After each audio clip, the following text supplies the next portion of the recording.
Como nós temos feito nesses últimos domingos, vários irmãos têm pregado aqui no domingo de manhã, nos meses agora de dezembro e janeiro. Nosso irmão Araújo trouxe a mensagem, depois o nosso irmão Felipe, depois o nosso irmão Gil, e hoje quem está aqui para trazer a mensagem é o nosso irmão Diego Toloto. E nós estamos muito contentes com a vontade, a dedicação desses irmãos. O Diego é casado com a Jéssica, tem 2 filhas, se converteram ao Senhor há 3 anos atrás e tem trabalhado muito desde esses 3 anos. Tem um grupo casa que se reúne na casa deles toda semana, estão sempre prontos a fazer o que precisa ser feito no reino de Deus. E nós precisamos de famílias assim, como a sua, Diego, não é? Que estão sempre prontos para trabalhar na obra do Senhor. Com certeza nós vamos ser abençoados pela palavra que o Diego vai nos trazer hoje. Deus vai ser honrado e glorificado com esta mensagem, e nós vamos orar agora, Diego, pedindo as bênçãos de Deus, que Deus abençoe muito você. Vamos orar. Senhor nosso Deus e nosso Pai, obrigado por estarmos aqui nesta manhã com o propósito de adorar o Teu nome, prestar esse culto de adoração ao Senhor. Nós pedimos, Pai, nesta manhã agora, neste momento, que o Senhor abençoe o nosso irmão Diego, que ele fale somente aquilo que a Tua palavra ensina, que nós possamos estar com nossos corações abertos, prontos para receber esta mensagem, e que o Seu nome seja glorificado. Obrigado, Pai, pelo estudo, pela dedicação do Diego, e que o Senhor abençoe agora a pregação da Sua palavra. Em nome de Jesus nós oramos. Amém. Bom dia para todo mundo. Bom dia para você que nos visita. Bom dia para você que é o meu irmão e minha irmã em Cristo. Que a paz do nosso Senhor Jesus Cristo esteja no coração de cada um essa manhã, amém? Durante a mensagem, são muitas passagens, então as passagens vão estar sendo passadas no slide. Se você quiser anotar, para depois você acompanhar com calma na sua casa, mas elas vão estar escritas aqui, para a gente poder agilizar por causa do nosso tempo. Você já teve aquela sensação de um frio na barriga? Foi o que eu mais tive nesse último mês. Mas não é esse frio na barriga que eu estou querendo dizer. É quando você sabe que você vai ter que passar por algo, ou que algo vai acontecer com alguém, e você tem aquele sentimento que o seu estômago parece se contorcer, aquele frio que sobe na espinha. Eu acredito que a maioria já deve ter passado por algo do tipo. Eu lembro que certa vez, a minha filha não estava muito bem, minha filha mais velha, a Júlia, e a gente foi levar ela até o hospital. E durante a consulta, a médica chamou eu e minha esposa de canto, falou: olha, a gente vai ter que fazer alguns exames, porque eu estou desconfiando que a Júlia pode estar com meningite.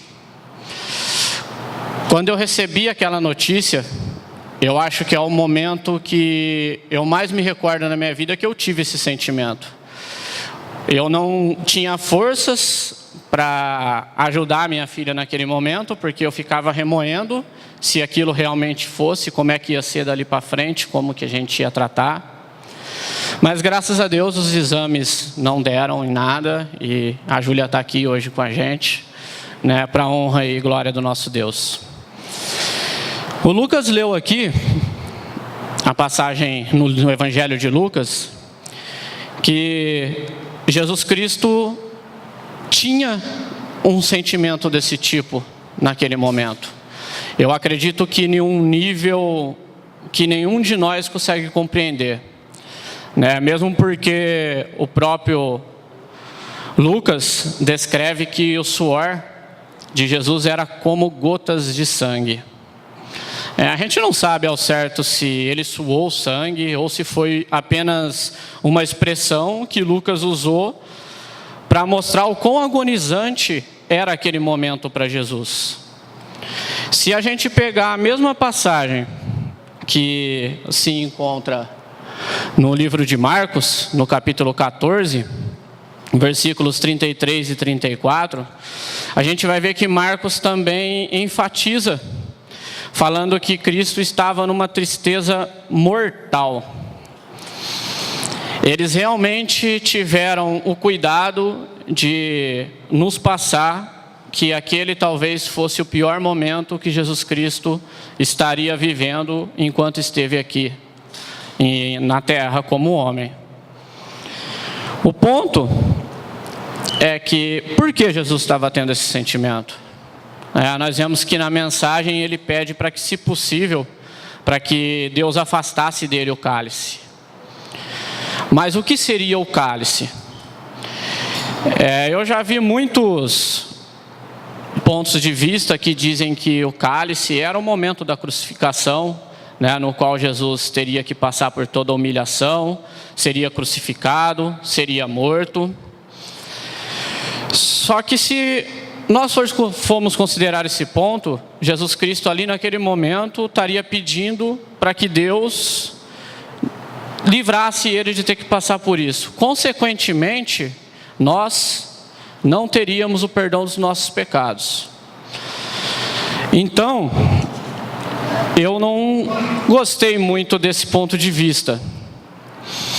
Se nós formos analisar no livro de Pedro, no capítulo 2, versículo 22, deixa eu abrir aqui para a gente fazer a leitura desse. Diz o seguinte: ele não cometeu pecado algum e nenhum engano foi encontrado em sua boca. Aqui fala que nenhum engano foi encontrado na boca de Jesus. Nada de que Jesus disse foi uma inverdade ou não foi uma certeza para nós. Com essa linha de raciocínio, se nós formos até o Evangelho de João, no capítulo 12, versículo 27, aqui dentro do contexto, Jesus estava predizendo a sua morte, que ele teria que morrer, ele teria que passar por isso tudo. Então Jesus naquele momento, ele já tinha consciência e ciência do que ele teria que passar. Se nós formos até o versículo 27, Jesus vai dizer o seguinte: agora meu coração está perturbado. E o que direi? Pai, salva-me desta hora? Não, eu vim exatamente para isso, para esta hora. Se nenhum engano foi encontrado na boca de Cristo, e o próprio Cristo está afirmando que ele não pediria ao Pai para salvar ele desta hora, então eu acredito que o cálice não era a crucificação de Cristo. Cristo não pediria para que ele fosse salvo para que nós fôssemos condenados. Eu não consigo imaginar Jesus, o nosso Salvador, tendo uma atitude assim. Então o que seria o cálice? O que seria isso que levou Jesus a suar, chegar ao ponto de talvez ter suado sangue, ter chegado numa extrema angústia e ter pedido para que, se possível, que Deus afastasse dele? Nós sabemos que quando Jesus Cristo foi crucificado, ele leva sobre si o nosso pecado, o pecado de cada um que está aqui presente, o pecado de toda a humanidade. Ele teve que fazer isso porque o salário para o pecado era a morte. E ele teve que pagar o preço por nós. A ira de Deus caiu sobre Cristo para que não caísse sobre nós. Assim como fala lá em 1 Pedro, no capítulo 2, no versículo 22. Diz o seguinte: ele não cometeu pecado algum Desculpe, não é 1 Pedro 2,22. Eu me enganei, é 2,24. Ele mesmo levou em seu corpo os nossos pecados, sobre o madeiro, a fim de que morrêssemos para o pecado e vivêssemos para a justiça. Por suas feridas, vocês foram curados.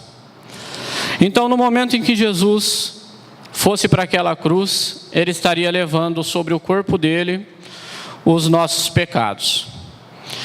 E o pecado e Deus, eles não podem coexistir. O pecado e Deus, eles não podem andar juntos. Não tem como isso acontecer. Se nós verificarmos no livro de Isaías, capítulo 59, versículo 2,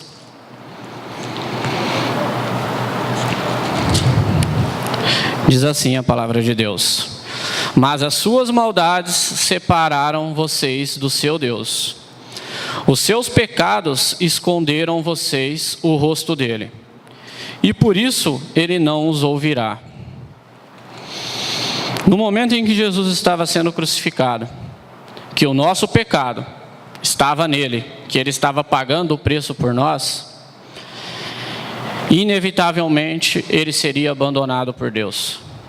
A presença de Deus não poderia estar em Cristo com os nossos pecados estando em Cristo. O momento que levou Jesus à extrema agonia era a separação de Deus e de Cristo. Jesus teria que passar pela humilhação, teria que ser açoitado, ferido, humilhado, sem a presença do Pai. Ele teria que passar por aquilo ali, sem a presença de Deus. A ideia de perder a presença de Deus para Jesus era algo que causava uma agonia mortal para ele.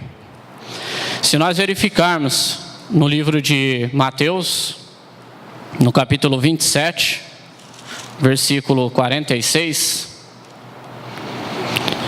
Jesus diz o seguinte: por volta das 3 horas da tarde, Jesus bradou em alta voz: Eloi, Eloi, lama sabachthani, que significa: meu Deus, por que me abandonastes? Quando eu me deparei com essa passagem, eu já achava que o sacrifício que Jesus tinha feito na cruz, entregando a sua vida por nós, já era algo transcendental. Mas ao ver isso, que além de passar por tudo isso, ele teria que perder a presença de Deus para nos conceder a presença de Deus, é algo que vai completamente oposto com a ideia de que talvez ele teria pedido para Deus para não morrer na cruz. É o extremo oposto do egoísmo, seria o ato de amor supremo de Jesus Cristo. E é assim, Jesus Cristo se entregou na cruz, por causa do nosso pecado, ele teve que se abdicar da presença de Deus, mesmo que por alguns instantes, para que eu e você, que acreditamos no Evangelho, que obedecemos o Evangelho, que por meio do Evangelho fomos imersos nele, pudéssemos receber o Espírito Santo de Deus. Assim como diz lá em Atos, no capítulo 2, versículos 38.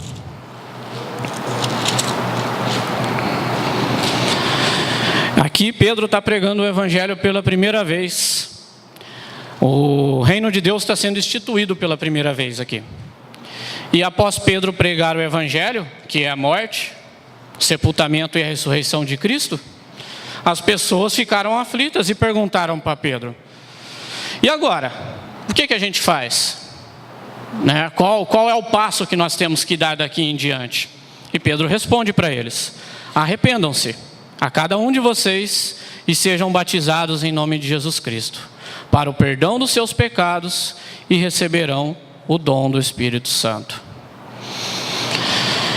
Então nós, irmãos, que passamos por esse processo, que tivemos esse entendimento, nós recebemos a presença de Deus, da qual Jesus teve que se abdicar no momento da cruz, para que nós pudéssemos ter.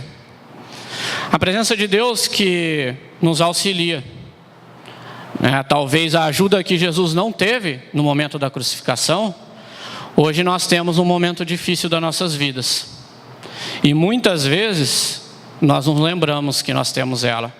Muitas vezes nós tentamos vencer os problemas pela nossa própria força. Nós achamos que nós vamos conseguir, sendo que desde o começo nós já somos dependentes de Jesus. Se não fosse a atitude dele, a ira de Deus teria caído sobre nós. Então ele nos representa para que mesmo com o nosso pecado, nós podemos ser apresentados diante de Deus. O sacrifício dele faz com que a nossa sujeira seja removida, para que nós possamos ser apresentados diante de Deus. Sabendo disso,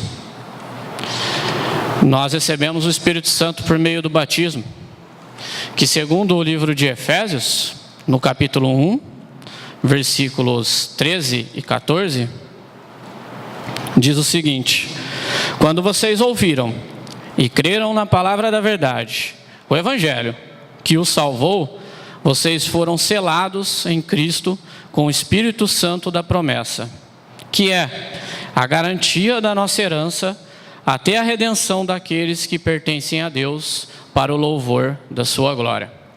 Nós recebemos um selo, uma garantia de que nós vamos ser salvos. A garantia, ela é como se você vai numa loja e você compra um equipamento. Você compra uma televisão, por exemplo. Você vai receber uma garantia da loja. Se o equipamento der algum problema, vir a ter algum defeito, você pode chegar até a loja e fazer a troca. Mas essa garantia ela tem um termo.